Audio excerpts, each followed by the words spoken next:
Kita mo ba yung click ni Master Bebe and lalo na kay Kuya Pats?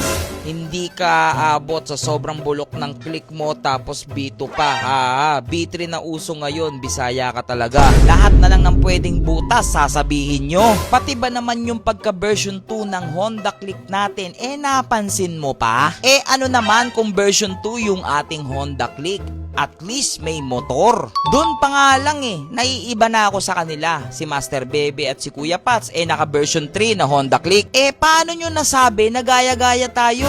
Pogi talaga ang version 3. Kahit naman ako gugustuhin ko mag version 3. Pero kilala naman ninyo ako kung matagal na kayong nanonood ng mga video natin, doon tayo lagi sa orthodox. Sa Malaysian concept natin, kung alam nyo naman, sniper talaga at Aerox dyan. Pero kita nyo naman, Raider 150 yung binuo natin. Sa Indo concept naman, sikat talaga ang mga scooter. Pero nakita nyo naman, yung Raider Curve natin, ginawa nating Indo concept. At ngayon, yung Honda Click natin, na kaya naman nating bumili ng version 3, pero pinili ko mag version 2. Hindi mo pa rin nagigets? Kasi mas pinipili ko kung ano yung hindi gamit or hindi gastado. Ang importante, nakakasabay ka kung ano ang uso. Speaking of inggit, may inggit ka ngayon kasi dahil lumabas na yung kaha ni Ghost Project natin. At ipapakita ko sa inyo kung paano ginawa itong kulay ngayon ni Ghost Project na two-tone na spoon yellow at ceramic white. So what's up mga ka-Lucifer natin? Tignan nyo yung bahay namin.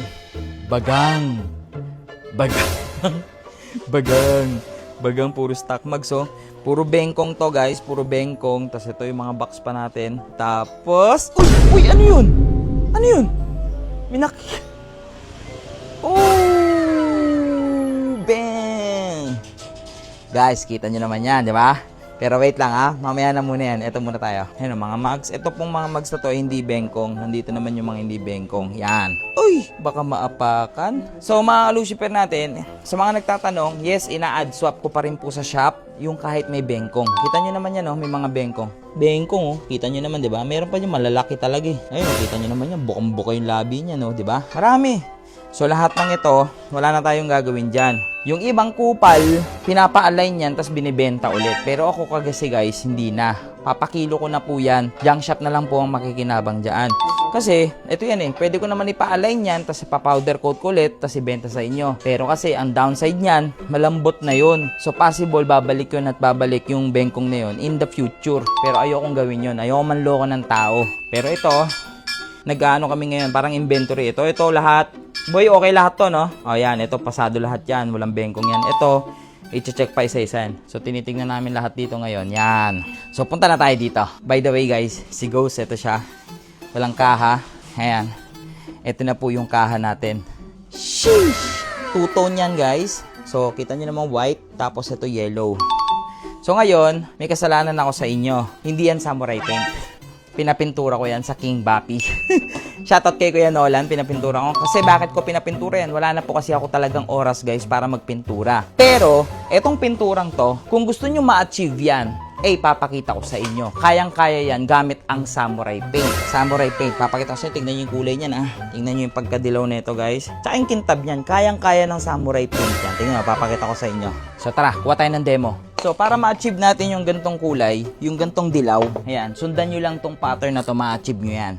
So, ito lang yung mga kailangan nating kulay dyan. Siyempre, primer, tapos base coat, tapos yung top color natin, tapos siyempre, top coat. Pwedeng 1K, pwedeng 2K o 1.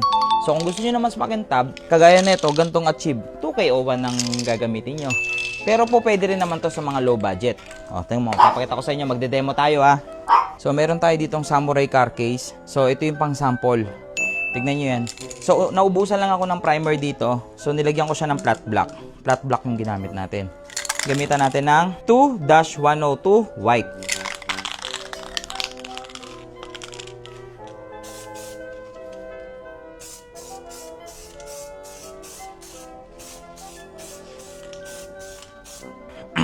Tapos antayin nyo lang matuyo. Dapat 3 coats kasi puti yan. Kailangan ma-establish nyo yung white color.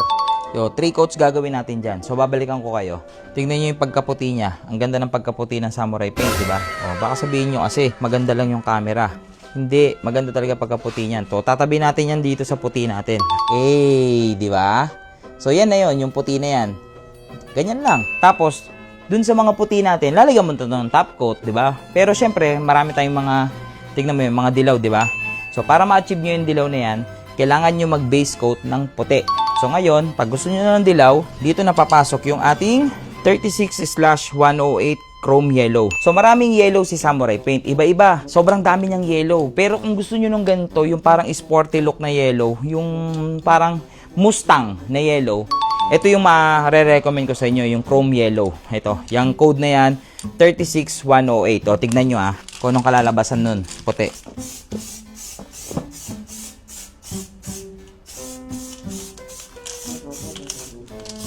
Oh, tignan nyo yung pagkadilaw. Single coat pa lang yan. So, ang magdadala sa inyo para ma-achieve nyo yung gantong yellow is yung base coat, yung puti. Kaya kailangan puliduhin nyo yung puti kung gusto nyo ng gantong pagkadilaw. Hindi lalabas yung dilaw na yan pag hindi pulido yung pagkaputi ninyo. So, tingnan nyo. Pakita ko sa inyo sa araw yung pagkadilaw niya. Medyo manipis, pasensya na kasi car case to eh. So, see-through yan, see-through, di ba? So, kaya akala nyo manipis, pero hindi. Tingnan nyo, tatabi natin dito. Oh, di ba?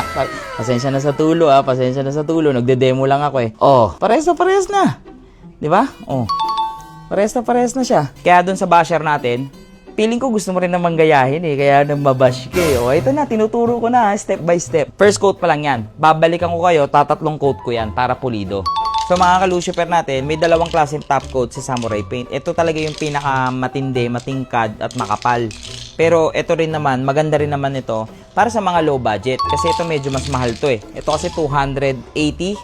Ito 700 plus to. So, tignan nyo guys. Tignan natin yung quality pagka top coat na ito.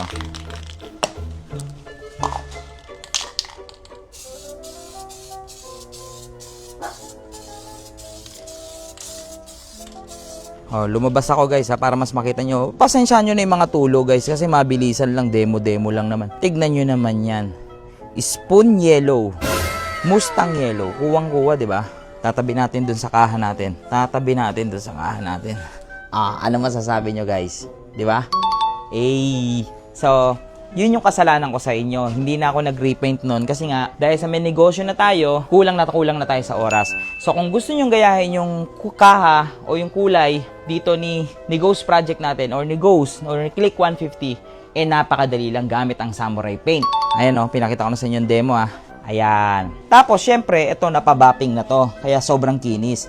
Ito kasi guys, pag natuyo to, meron tong mga orange peel na onte, kaya puliduhin nyo mabuti. Tapos, i-bapping nyo na lang. 'Di ba? Para maging ganto kakinis. Pa-bapping nyo or bapping nyo. Madali lang naman mag-bapping.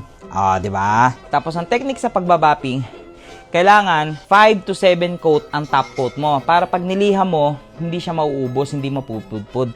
Kasi kung maikli lang o manipis lang yung top coat mo, pag liham mo niyan pagdating sa bapping, mauubos agad, lalabas yung kulay. Kaya dapat kapalan nyo yung top coat. Para mas makita nyo na maayos yung kaha ngayon ni Ghost. Ayan hindi pa kasi natin siya makakabit dahil wala pa yung mga inner fairings natin. Yung mga inner fairings kasi importante. Pasukan ko muna kayo ng kapirasong montage.